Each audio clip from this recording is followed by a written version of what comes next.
You can move it up or down, but it gives them something very pinpoint that they can press into as they, roll back into extension.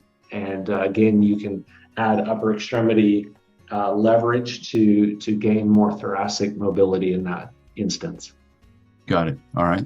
One quick question too. If we just go back to this patient, upper cervical region seemingly asymmetrical, would there have been a time where you might be tempted to go lateral a lot quicker, thinking, oh, I bet this is rotation or whatever? And have you been burned by that? Or have you talked to other people within IMC and realized we got to stay sagittal, we got to get to the thoracic spine before you think about rotation versus lateral flexion, those kind of things?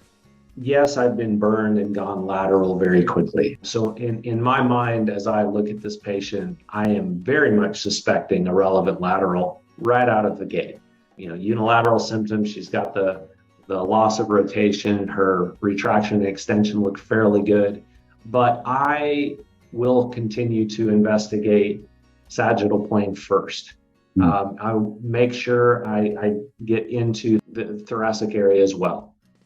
I think that number one is I can move it off my mental list to say, hey, I've looked at this. I may not spend a long time there if I'm not seeing changes. And that's probably where I would have anticipated in this case is like, I'm going to check. I'm not going to spend a long time, but I'm going to make sure I've gotten her to end range and I've hit those different areas of the spine before I go lateral. Mm-hmm. Mm-hmm. Do you have an idea of, did it take just a few repetitions of that ball behind the back and thoracic extension before she started showing some response, or did it take quite a few reps? Not too many. Once we started, I'm cueing her, helping her find that kind of key area there, upper thoracic, where she's really trying to produce movement. And that starts to clear that left rotation fairly quickly.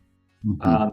Now, I took it a step further. We're seeing improvement. We've maybe done, let's say a couple of sets of 8 to 10. Good things are happening.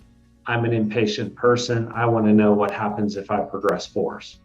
Mm-hmm. So I brought in some mobilization. So I'm in the chair, just a sitting version. I have her in this position. I'm taking her elbows with one hand. I'm standing at the side. My opposite hand's in that upper thoracic, and I'm just giving some overpressure into thoracic extension. Month after month, new guest experts sharing actual patient cases and subscribers sharing their own challenging and interesting cases. Check out Case Conversations at mechanicalcareforum.com.